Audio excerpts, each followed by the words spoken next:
বিজয়ার প্রীতি শুভেচ্ছা এবং বড়দের আমাদের প্রণাম জানিয়ে শুরু করছি আজকের পর্ব। নমস্কার, আপনারা শুনছেন 221B হ্যারিসন রোড। বাংলার ভূত, বাংলার ভয়, উল্টো পাল্টা গল্প নয়। আমি সুমিতেন্দ্র, আর আমার সাথে রয়েছে প্রত্যয়। আজ আপনারা শুনবেন অঙ্কিতা ঘোষের লেখা গ্রাম বাংলার ভূতের গল্প বাতিগঞ্জের সত্য ঘটনা। নন্দুর চরিত্রে সৌরভধ্বনি সাহা, ঠাকুমার চরিত্রে বর্ণালী, মায়ের চরিত্রে মধুরা, বাবার চরিত্রে আমি সুমিতেন্দ্র, গ্রামের লোকের চরিত্রে এবং গল্প পাঠে প্রত্যয়। কিন্তু গল্প শুরু করার আগে সকলের কাছে একটা অনুরোধ রয়েছে। গত 23শে সেপ্টেম্বর অতি ভারী বৃষ্টির ফলে কলকাতা শহরের এবং শহরবাসীদের কী দুর্দশা হয়েছে আমরা সবাই দেখেছি। কলেজ স্ট্রিট, বাঙালির সংস্কৃতির প্রাণকেন্দ্র, আমাদের মতো গল্প পাগল মানুষদের মক্কাও এই দুর্যোগের কবল থেকে রেহাই পায়নি। ফলে অসংখ্য বই বিক্রেতাদের লক্ষাধিক টাকার ক্ষতির মুখ দেখতে হয়েছে। এই পুজোর দোরগোড়ায় তাদের এবং তাদের পরিবারের কথা ভেবে আসুন আমরা সবাই সাহায্যের হাত বাড়িয়ে দিই, তাদের পাশে দাঁড়াই। ডোনেট করার জন্য ভিডিওটা পজ করে স্ক্রিনে দেওয়া ব্যাংক ডিটেলসটা চেক করে নিন। আপনাদের এই ছোট্ট অনুদান অনেকগুলো পরিবারকে কেবল পুনরায় দৈনন্দিন জীবনে ফিরিয়ে আনতে সাহায্য করবে না, বরং আরও একবার এটা প্রমাণ করে দেবে যে আজও সাহিত্য আমাদের সবাইকে এক সুতোয় বেঁধে রাখে। ডাউনলোড আর থ্যাঙ্কস বাটনের মাঝখানে হাইপ বাটনটাতে ক্লিক করে এই ভিডিওটাকে অবশ্যই হাইপ করে দেবেন। এই ভিডিও এবং আগামী কয়েকটা ভিডিও যদি আপনারা 50,000-এর ওপরে হাইপ করতে পারেন, তবে কিন্তু তালদিঘি খুব তাড়াতাড়ি আসবে।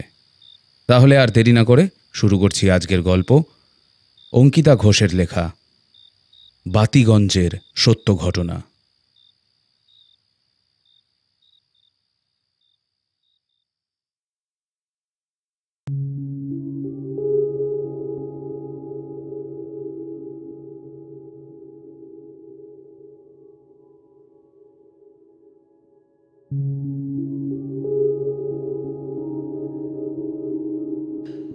আজ যে ঘটনা আমি আপনাদের বলবো, সেই ঘটনায় আমি ছিলাম ঠিকই, তবে তখন আমি এতটাই ছোট ছিলাম যে সে ব্যাপারে আমার কিছুই মনে নেই। পরে যখন একটু বড় হয়েছিলাম, তখন আমার ঠাকুমা আমায় ঘটনাটা বলেছিল। তবে শোনা গল্প বলছি বলে আবার অবিশ্বাস করবেন না যেন। আমার ঠাকুমা কোনোদিনও মিথ্যে কথা বলতেন না, সুতরাং এই ঘটনাটা 100% সত্যি।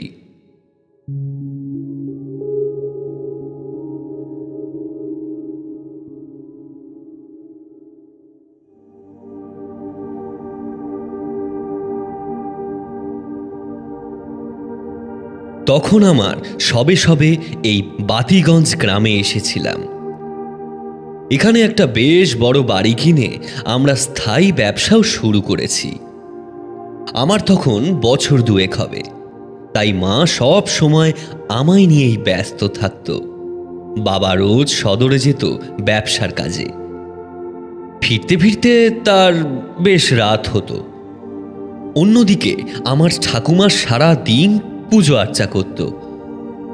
নতুন জায়গায় এলে সবারই কম বেশি একটু আধটু অসুবিধা হয়, কিন্তু এখানে আসা স্তক সব থেকে অধিক যদি কারোর অসুবিধা হয়ে থাকে, তবে সেটা হয়েছিল আমার ঠাকুমার। আমার ঠাকুমা ছিল সাত্ত্বিক, ধার্মিক মানুষ।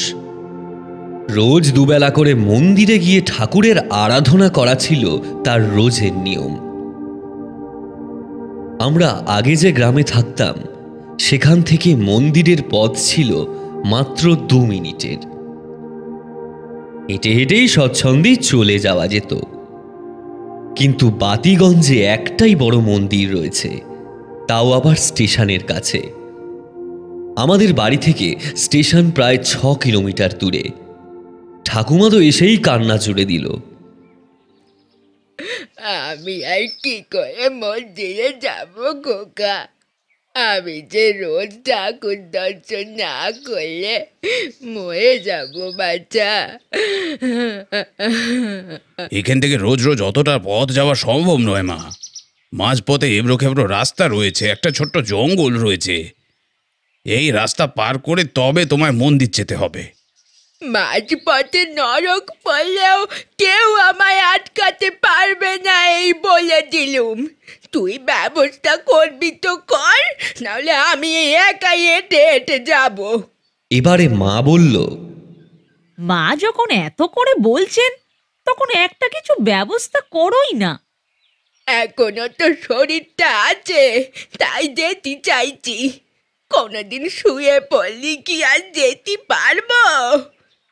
আহ মা, বাজে কথা বলো না তো। আচ্ছা, আমি দেখছি কি ব্যবস্থা করা যায়।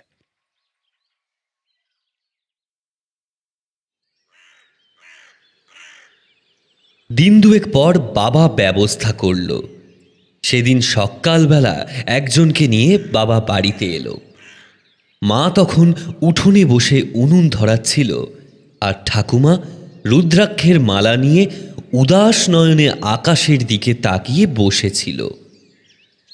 এমন সময় বাবা বলে উঠল, মা, এই দেখো কাকে নিয়ে এসেছি। ঠাকুমা সদরের দিকে চেয়ে দেখল একজন শীর্ণকায় মানুষ, খাটো অপরিষ্কার ধুতি ও ছেঁড়া গেঞ্জি পরে দু হাত জোর করে দাঁড়িয়ে আছে। ঠাকুমা জিজ্ঞাসা করল, এ কাকে ধরে আনলি বাপ? এ হলো নন্দু, রিক্সা চালায়। এবার থেকে রোজ সকালবেলা ওই তোমাকে মন্দিরে দিয়ে আসবে, নিয়ে আসবে। সত্যি বাচ্চা? ও ও নিয়ে যাবে আমায়? সত্যি? নন্দু বলল, মা, আপনি সময় কইয়া দিন, রোজ আমি সেই সময়ই আসবো ক্ষণ। দেখো নন্দু, মাকে তোমার হাতে ছাড়ছি। তুমি কিন্তু নিজের মা ভেবেই আমার মায়ের খেয়ালটা রেখো বাবা। নন্দুর দু চোখে জল চিকচিক করে উঠল। গলার গামছা দিয়ে চোখের জল মুছে নিয়ে বলল, আমার মা তো সেই কবে মরে গেছে হুজুর। তবে চিন্তা করবেন না, আপনার মাকে আমি নিজের মায়ের মতোই যত্ন কইরা আসা যাওয়া করব। দায়িত্ব যখন একবার নিয়েছি, সেই দায়িত্ব পুরা না কইরা মরেও শান্তি পাবো না।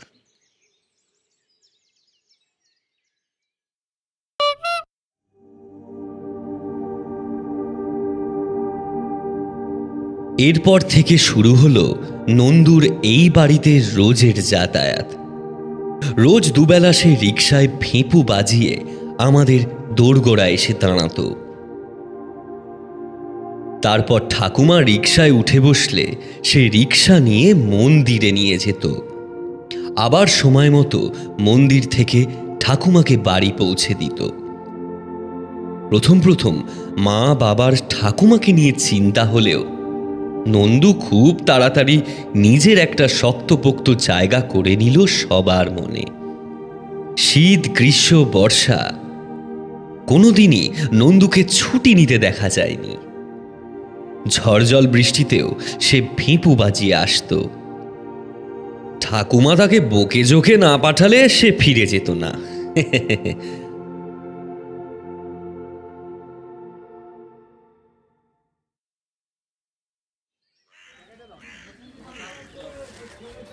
দেখতে দেখতে একটা বছর কেটে গেল। একদিন নন্দু ঠাকুমাকে মন্দিরে নিয়ে বাইরে চুপচাপ দাঁড়িয়েছিল।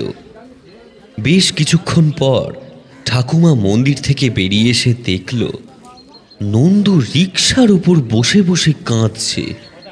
ঠাকুমা ওর কাছে এসে জিজ্ঞাসা করলে, কি হয়েছে বাবা নন্দু? মন খারাপ? নন্দু তাড়াতাড়ি চোখ মুছে জোর করে হেসে বলল, না না মা, ও কিছু না। কিছু না বললেই হলো? বল কি হয়েছে তোর? কিছু হয়নি মা, রিক্সায় উঠা আসুন, ফিরতে দেরি হইব না হইলে। মায়ের চোখকে ছেলে ফাঁকি দিতে পারে না রে বাপ। বল না বাবা নন্দু, কি হয়েছে তোর? নন্দু এবারে আর নিজেকে ধরে রাখতে পারল না। কাঁদতে কাঁদতে বলল, আমার বোনের ভারী অসুখ মা। তোর বোন? কই, কোনোদিন বলিসনি তো। কোথায় থাকে? পাতিপুকুরে ওর শ্বশুর বাড়ি। ওর বড়কে সাইরা সইলা গেছে, তবুও আমার কাছে ফিরে আসতে চায় না। ওর মনে হয় ওর আমি ওর কাছে আবারও একদিন ফিরে আসবো, তাই এই খড় আইগলা পইরা আছে। আরে ভারী নরম মেয়ে তো। এটা কি হয়েছে রে ওর? সে জানি না। গতকাল ওই যে আপনাদের পাড়ার মোড়ে ওই পিসিও বুথ আছে, সেইখানে ওরে কল করেছিলাম। ও ফোনে কয়েছিল ওর খুব শরীর খারাপ, আমার শেষবারের মতো একবার দেখতে চায়। সর্বনাশ! তা তুই এখনো এখানে দাঁড়িয়ে রয়েছিস কেন রে? যা যা, বোনের কাছে যা। যাইতে তো চাইছি, কিন্তু আপনাকে কইয়া উঠতে পারছিলাম না। বাবুকেও তো কিছু জানানো হয়নি। বাবুকে জানানোর কি আছে? আমি তোকে অনুমতি দিচ্ছি, তুই আজই বেরিয়ে পড়। কিন্তু আপনার মন্দির? ও কয়েকদিন আমি অন্য কারোর সঙ্গে চলে আসব। তুই আগে তোর বোনকে সুস্থ করে ফিরে আয় তাড়াতাড়ি। ঠাকুমা সেদিন নন্দুকে কেবল অনুমতি দিল না, সঙ্গে দিল একটা সোনার বালা। বলল, শোন বাবা, এটা বেচে তোর বোনের চিকিৎসা করিয়ে নিয়ে আসিস। ও আমার কাছেই থাকবে, আমার বৌমার হাতে হাতে কাজ করে দেবে, কেমন? নন্দু সোনার বালা হাতে নিয়ে ঠাকুমার পায়ের কাছে বসে বলল, মা গো, আপনি যা করলেন তা আমার আপন মাও করতো না। আপনার কোনোদিন প্রয়োজন হইলে আমি যেই হইনি থাকি না কেন, ঠিক চইলে আসুন।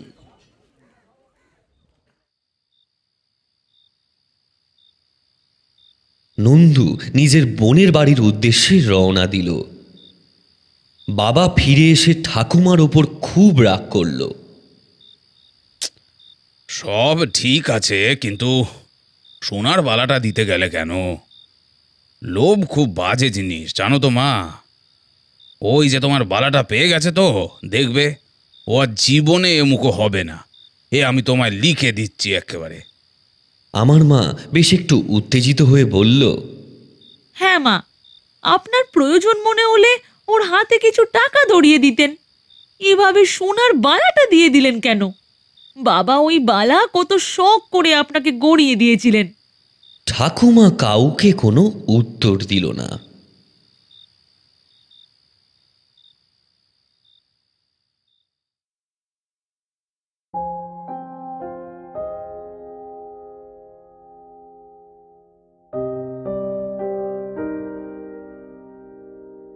এক মাস 2 মাস করে প্রায় 7-8 মাস হয়ে গেল, কিন্তু নন্দু ফিরে এলো না।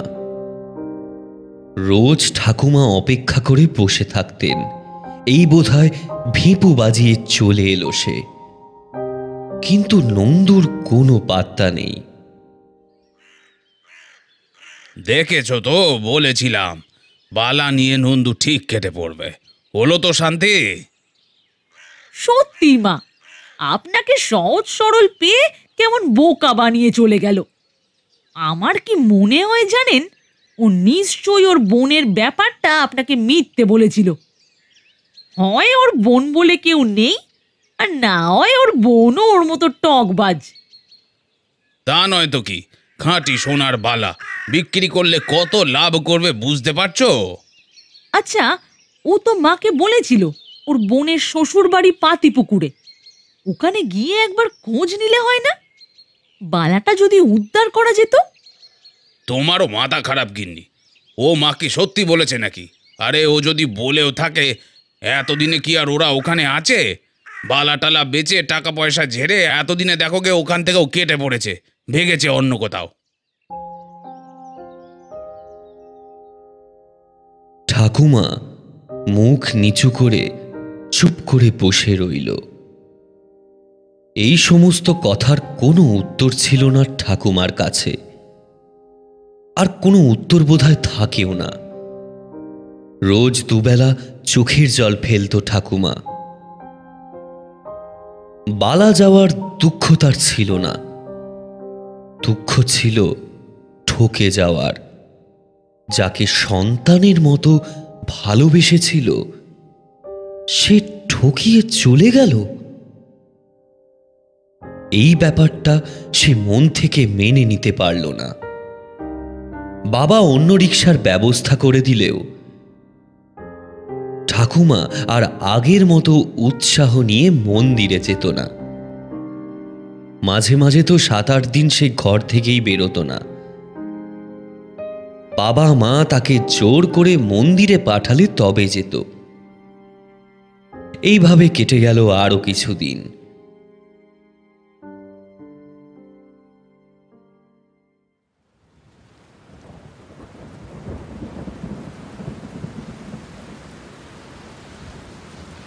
সময়টা ছিল বর্ষাকাল। সব সময় বৃষ্টি পড়েই চলেছে। বর্ষাকালে বাবা সদরে কাজে গেলে অনেক সময় রাতে ফিরতে পারত না। বাড়িতে মা, ঠাকুমা আর আমি একাই থাকতাম। তেমনই একদিনের কথা। সকাল থেকে অনবরত বৃষ্টি পড়ে চলেছে। বাবা নিজের মতো বেরিয়ে পড়েছে। যাওয়ার আগে সে বলে গেল যে বৃষ্টি না থামলে সে আজ রাতে ফিরবে না।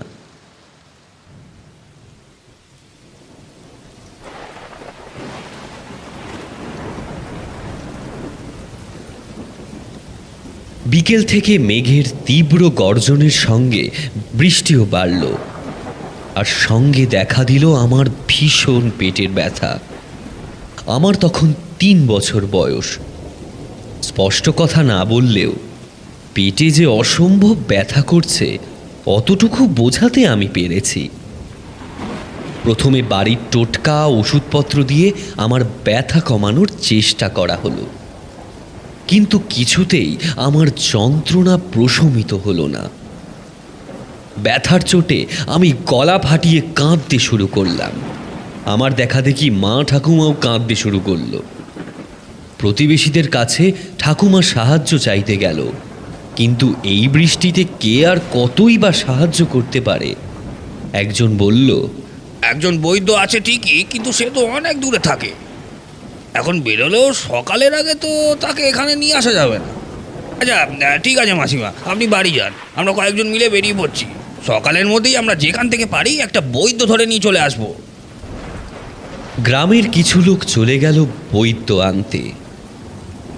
মা আমায় কোলে নিয়ে দাওয়ায় পায়চারি করছিল, কিন্তু আমার কান্না কিছুতেই থামছে না। মাঝে মাঝেই পেটের যন্ত্রণায় নিঃশ্বাস প্রশ্বাস বন্ধ হয়ে যাচ্ছে। অসম্ভব বুকে ব্যথা করছে। কাঁদতে কাঁদতে বমি হয়ে যাচ্ছে। এইসব দেখে গ্রামের কিছু মহিলা আমাদের বাড়িতে এসে ভিড় করে এটা সেটা টোটকা তৈরি করে আমায় খাওয়াতে লাগলো, কিন্তু কিছুতেই কিছু হলো না। আমার পেট ব্যথা কমলো না। ঠাকুমা ততক্ষণে রীতিমতো ব্যস্ত হয়ে পড়েছে। তার মনে হচ্ছে এখন যদি মন্দিরে গিয়ে ঠাকুরমশাইয়ের কাছ থেকে একটু ঠাকুরের চরণামৃত এনে খাওয়ানো যেত, তাহলে হয়তো তার নাতি ভালো হয়ে যেত। কিন্তু এত রাতে সে এতটা পথ এরকম পেয়ারা বৃষ্টির মধ্যে পাড়ি দেবে কি করে? এদিকে এভাবে বসে বসে সে আমার কান্নাও শুনতে পারল না। এত বৃষ্টির মধ্যে বাবারও আজ রাতে ফেরার কোনো আশা নেই। বৃষ্টি মাথায় নিয়ে কাউকে কিছু না বলেই ঠাকুমা একাই বাড়ি থেকে বেরিয়ে পড়ল। আজ যদি তাকে হেঁটেও যেতে হয় তাহলে সে সেভাবেই যাবে, কিন্তু চরণামৃত সে জোগাড় করেই আনবে। জেদের বশে ঠাকুমা বেরিয়ে পড়েছিল ঠিকই, কিন্তু কিছুটা পথ হাঁটার পরই তার হাঁটুর ব্যথা শুরু হলো। তবুও সে থামল না। খোঁড়াতে খোঁড়াতে সে হেঁটে চলল। এমন সময় হঠাৎ তার কানে ভেসে এলো অতি পরিচিত একটি শব্দ, একটা ভেঁপুর শব্দ। মা, ও মা, খাড়ান, কোথায় যাচ্ছেন এভাবে? একা একা। খাড়ান মা, আমি আইতাছি। না না, কেবল ভেপুর শব্দ নয়, সঙ্গে একজনের ডাকও শোনা গেল। ঠাকুমা পিছনে ফিরে দেখল আপাদমস্তক কালো রঙের পলিথিন মুড়ি দিয়ে একজন মানুষ ঝড়ের বেগে রিক্সা চালিয়ে তার দিকেই আসছে। অত বৃষ্টির মধ্যেও ঠাকুমা রিক্সা দেখে বুঝতে পারলে এই যে নন্দুর রিক্সা। নন্দু ঠাকুমার কাছে এসে বলল, ওইটা আসুন, ওইটা আসুন। ঠাকুমা রিক্সায় উঠে বসতে নন্দু ঝড়ের বেগে রিক্সা চালালো। বৃষ্টি তখন আরো বেড়েছে, পথে জমেছে জল, ক্ষণে ক্ষণে বাজ পড়ছে। নন্দু চিৎকার করে বলল, মা, সাবধানে ধইরা বসেন, রাস্তা কিন্তু একেবারে ভালো না। ওরে বাবা নন্দু, আমি ঠিক আছি, তুই তাড়াতাড়ি চল, তারা আছে। হ্যাঁ মা, আপনি চিন্তা করবেন না, আপনার নাতি ঠিক হয়ে যাবে খুব তাড়াতাড়ি। স্বর্ণামৃত খাওয়ালেই দেখবেন ও ভালো হয়ে গেছে, ভালো হয়ে গেছে মা।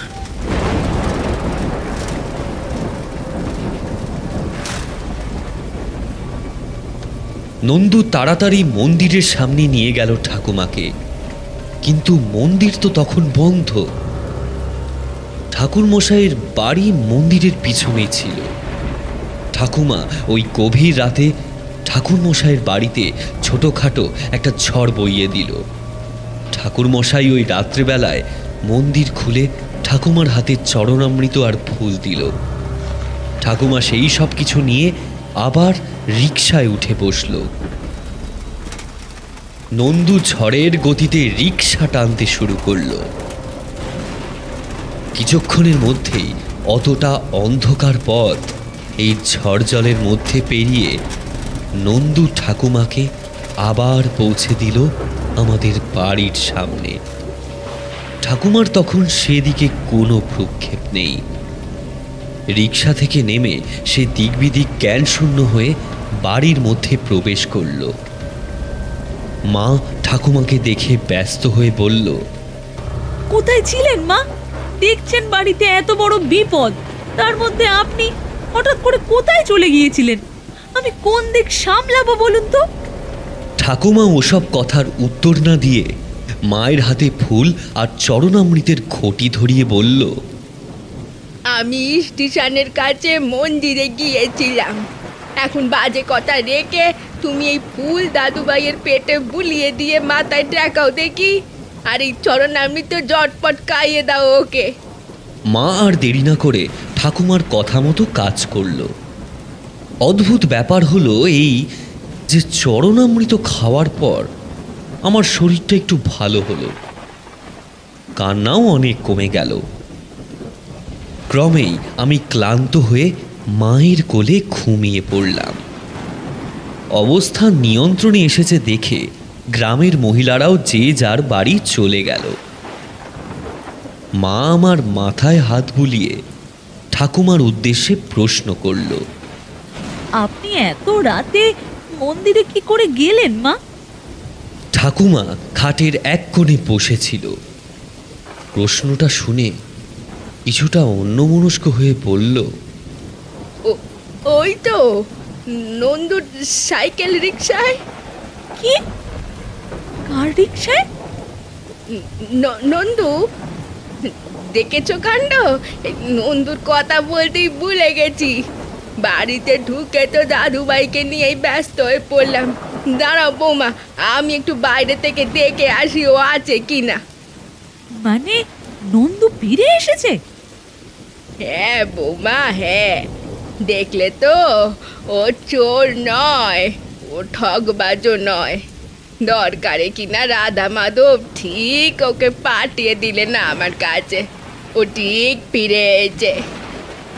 মা মাথা নিচু করে বলল, মা, আপনি তো দেখতেই পাচ্ছেন আমি তো ছেলেকে ফেলে রেখে যেতে পারছি না। আপনি বরং ওকে একটু ভেতরে নিয়ে আসুন। ঠাকুমা তাড়াতাড়ি সদরে এসে দেখল বাড়ির বাইরে রাস্তায় নন্দু ওই বৃষ্টির মধ্যেও পলিথিন জড়িয়ে রিকশায় বসে আছে। ওকে দেখে ঠাকুমার বুকের ভিতরটা কষ্টে বেজে উঠল। খুব খারাপ লাগলো তার ছেলেটার জন্য। ঠাকুমা হাঁক দিল, বাবা নন্দু, আয় আয় ভিতরে আয় বাচ্চা। এতদিন কোথায় ছিলি রে? পলিথিনে নন্দু নিজের মুখটা আড়াল করে রেখেছিল। ঠাকুমার কথা শুনে সে ওখান থেকেই পাল্টা প্রশ্ন করল, খোকা বাবু কেমন আছে মা? এখন ভালো আছে। কাল খোকা ফিরলে একবার ডাক্তার দেখিয়ে আনবে। হ্যাঁ রে নন্দু, আমার সঙ্গে যখন তো দেখাই হলো তখন তো আমি তোকে বলিনি আমার দাদু ভাইয়ের জন্য মন্দিরে যাচ্ছি।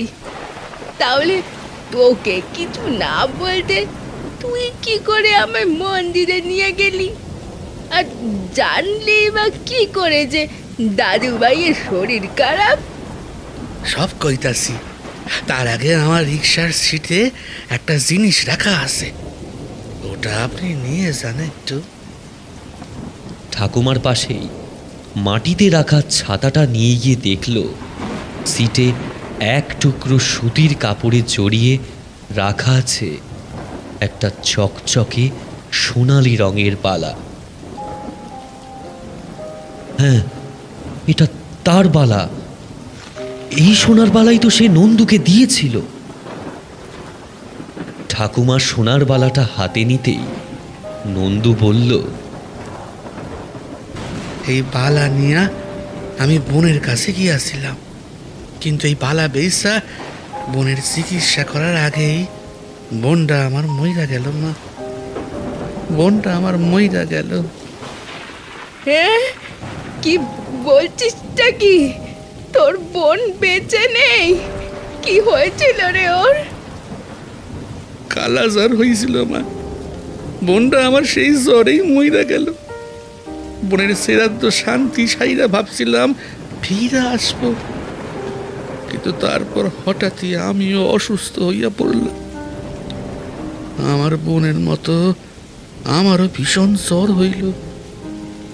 আসলে পাতিপুকুরে ঘরে ঘরে সবাই তখন এই জ্বরে পড়ছিল। প্রায় মহামারীর মতো অবস্থা মা। আর লোকে এই জ্বরে একবার পড়লে আর বাঁচে না মা। বেশিরভাগ লোকই মইরা যায়, মইরা যায়। কি বলছিস রে নন্দু? তাই এত তো দেরি হলো ফিরতে? আরে বাপ, তুই এখন সুস্থ তো? শরীরে আর কোনো কষ্ট নেই তো রে বাপ? না মা, শরীর থাকলে তো কষ্ট হইব। শরীর নেই যখন যন্ত্রণা কোথা থেকে আসবো?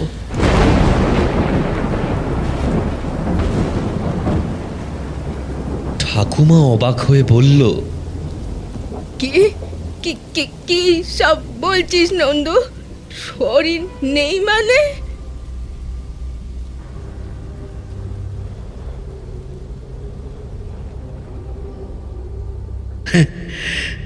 বোনের মতো আমিও যে কালা জ্বরেই মইরা গেছি মা। আজ থেকে প্রায় ৬-৭ মাস আগেই তোমার এই নন্দু মইরা ভূত হইয়া গেছে। ঠাকুমার মুখ দিয়ে কোনো কথা সরল না। এক দৃষ্টে সে পলিথিনের আড়ালে থাকা নন্দুর দিকে তাকিয়ে রইল।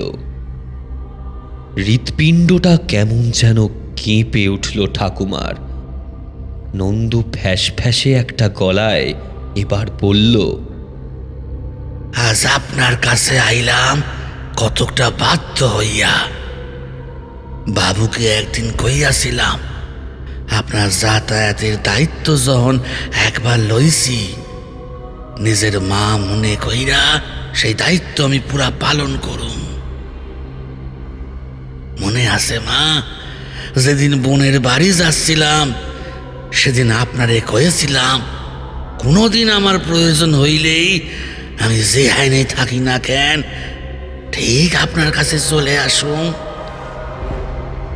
আর সেই কথাগুলাই রাখতে আইলাম মা। আজ যখন আপনাকে এইভাবে অসহায় অবস্থায় দেখলাম তখন নিজেকে আর আটকে রাখতে পারলাম না।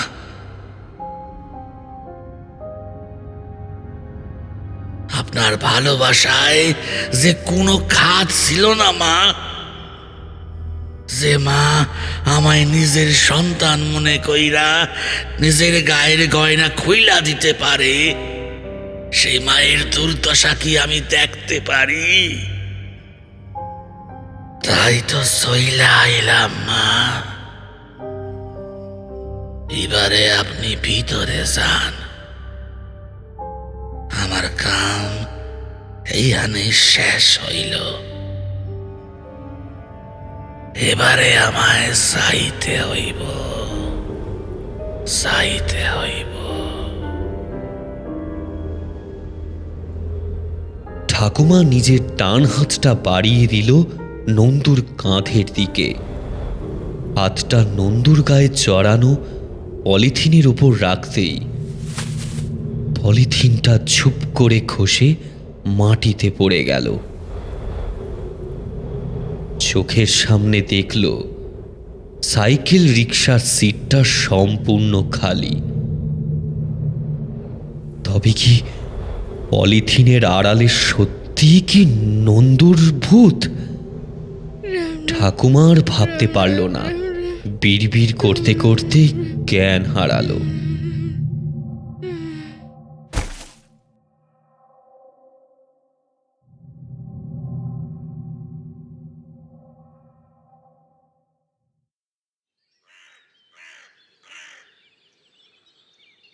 পরের দিন ঠাকুমার জ্ঞান ফিরতে জানতে পেরেছিল সে নাকি সদরের সামনে জ্ঞান হারিয়ে পড়েছিল।